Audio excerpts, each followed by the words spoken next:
Historically, truffle cultivation has been shrouded in secrecy, as these magnificent mushrooms can fetch eye-wateringly high prices.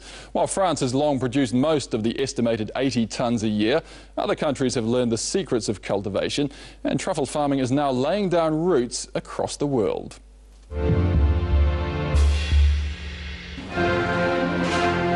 The truffle is the epitome of luxurious food.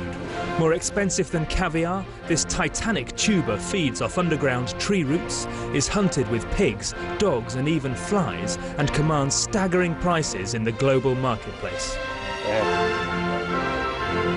The value of truffles is absolutely market dependent. It's supply and demand. So this year, which has been reasonably bountiful, I would imagine the white truffle is about $6,000 a kilo. The black truffle, not yet in the market, would probably be about $1,000 a kilo. But the English truffle would be the equivalent of probably $300 a kilo. Recent advances in technology have meant truffles are no longer just for foragers. Black and summer, or English truffles, can also be farmed. Bingo! That is a native-grown English truffle. 80% of all French truffles come from commercial orchards, and countries from South America to Sweden have developed a nose for the business. There has been success in farming them, particularly in Australia and New Zealand, and they're developing that industry in Britain. But they've also been farming truffles in parts of Europe, Italy and Spain, I think, for some time now, which is certainly a big industry there. So it's going to be successful, yes. New Zealand were the technological trailblazers. New Zealand did exactly what we're doing in 4 to 5 seasons. I think in this country it's probably nearer 9 or 10 seasons. These were planted just over 8 seasons ago, so it's fingers crossed time. In the UK, people have harvested wild summer truffles for hundreds of years, a fact which has led several entrepreneurs to also bet on black and plant the more lucrative and stronger tasting Périgord truffle from France. So how exactly does the science work? We grow the trees up in very sterile environments, we culture up the truffle fungus, and we make sure both are growing healthily and the nice, healthy, vigorous systems. Then we introduce them to each other, and the truffle fungus covers the root system of the tree like a hand covering a glove. The truffle world is notoriously secretive. This farmer, who has 500 trees under cultivation in England, did not want to be identified for security reasons, but is looking forward to harvesting his profits.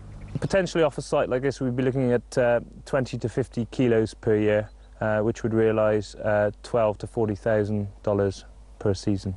Given that an individual tree costs $50, it's quite an investment, even if that price drops considerably for greater volumes. For the industry to really mushroom, however, demand needs to outstrip supply, and chefs play a key role in moving the market. The surprising thing about truffles is that nobody expects to find truffles in Britain. Provenance is an important factor, so much so that some believe the value of the English truffle will rise as it becomes better known. Sweden, when they started producing their own truffles, the price they pay now per kilo for Swedish-produced truffles, that's around about $800 to $900 per kilo. So we see these, so we see a lot of prestige attached to provenance of the truffles, and we think we're aiming for the same thing here in the UK. So once we produce UK truffles, sell them locally and get local chefs using them, we can command a premium for that produce. While it sounds good in theory, and connoisseurs are happy to spend big on French farm truffles, will customers overcome their snobbery and fork out for British? Well, we did actually a truffle dinner, and I used British truffles in every course. And to be honest, the feedback I had was that they would never have known the difference between a British and a French truffle. I know there is a difference, but again, it's about how you use the truffle, and it's about understanding what it is you're using and making the truffle work for the dishes that you're trying to produce. So, while the farmers face an anxious wait, it seems whichever species flourishes, we will have to dig deep to share in their harvest. The world's most expensive truffle went under the hammer this November in a charity auction in Hong Kong, where an unnamed buyer paid $208,000 for a 750-gram white truffle from Alba in Italy.